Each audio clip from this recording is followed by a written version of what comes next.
जय माताजी मित्रों, आपनो हास्य कलाकार तथा लोक साहित्यकार नरेन्द्रसिंह वाघेला मारी यूट्यूब चेनल लोक साहित्य गुजरात में आप सौનું हार्दिक स्वागत करूँ छूँ।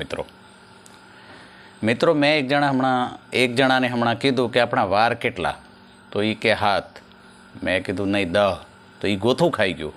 मैं कीधुं सांभळ, ते जे गण्या ये 7 वार।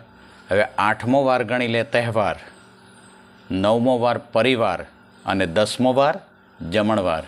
हवे तू के आ बधामां 10 मांथी हारो वार कयो, तो ये मने शुं के खबर छे? जमणवार। ने पैसा न देवा पड़े ने। मारी घरवाળી एक दी मने के तमे मसाला बंद करी दो। हे तमे मसाला बंद करी दो, हालो मंदिरे हाथ मूकी दो, तमे हाथथी मसाला छोड़ी दो। मैं कीधुं हाथ हूँ एकलो नहीं मूकूँ, तू ए मूक के हारू वांधो नहीं। एने खबर नथी हूँ शुं करवानो छुं। मंदिरे अमे बंनेने हाथ मूक्या अने पछी मैं एने कीधुं कि हवे तू पहला बोल कि आजथी हूँ पाणीपूरी छोड़ू छूँ। आजथी हूँ पाणीपूरी छोड़ू छूँ। अन्याय एने हाथ खेही लीधो कि हूँ तो मजाक करती थी। आ बुद्धि बૈરાની। पण पकोड़ी खाता खाता ये 30 पकोड़ी खाई गई अने पछी मैं एनी सामे जोई ने तेणे भैयाने पूछ्युं, भैया चेटली हुई? भैया चेटली हुई? एटले मैं कीधुं नागण नागण अने नागण कीधुं ने एनी सोटली खीसो थई गई।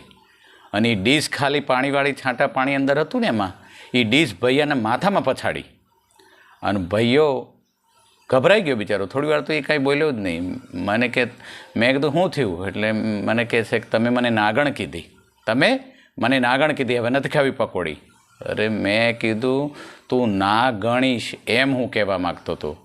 अन्य वशमां भैयो बोल्यो कि तुम बेना झगड़ामां मारा माथा क्यों फोड़ डाल्या करीने 50 रुपया वधारे लीधा, एनी पकोड़ी न दीधी। एटले ओली के आनी पकोड़ी, तो कि पकोड़ी नहीं दूंगा बेनजी, मेरे को दवाखाने जाना पड़ेगा ना। भाईओ एना जेवुं अर्धुं हिंदी, बावा हिंदी ने बावा गुजराती भेड़ुं करीने बोले।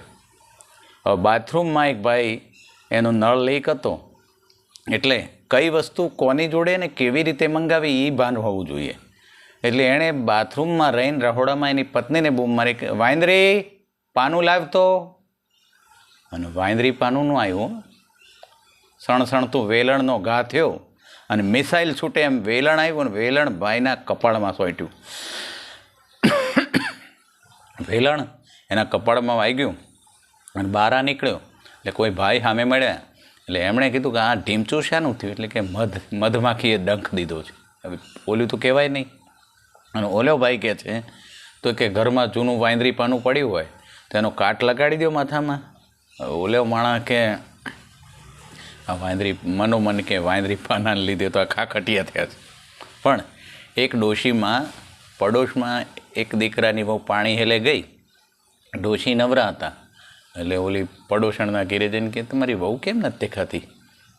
તો કંઈ પાણી હેલે ગઈ છે, પાણી ભરવા ગઈ છે। તો કેદું નહીં ગઈ છે? હજી લગી નથી આવી। આ ઘરમાં આટલા બધા કામ પડ્યા છે, કપડાં વાળવાના બાકી છે, પોતા બાકી છે, ગોદડિયું વાળવાની બાકી છે, ખાટલા ઊભા નથી થયા અને આટલી બધી વાર લાગી। અને ત્યાં ઓલી બાઈએ પૂછ્યું તમારી વહુ ક્યાં છે? તો કે મારી ક્યાં ઘેરે છે? તો કે પિયર વહી ગઈ ને। કેમ?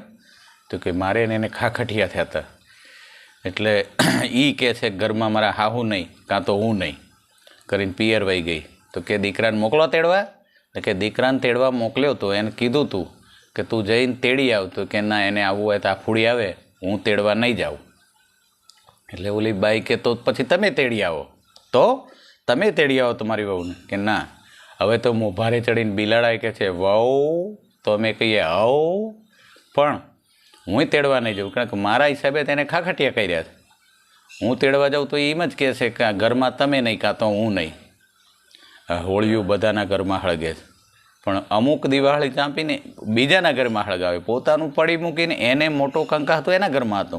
અને ઓલી પાડોશણની દીકરાની વહુ પાણી ભરવા ગઈ હતી એને કે કેદુની ગઈ છે? બોલો, હવે લોકોના ઘરમાં પેટ્રોલ છાંટવાની ક્યાં જરૂર છે? પણ આ માણાનો સ્વભાવ છે। Thank you. જય માતાજી મિત્રો। મારી આ વાત આપ સૌને પસંદ આવી હોય તો ચોક્કસ મારી ચેનલને લાઇક, શેર અને સબસ્ક્રાઈબ કરશો।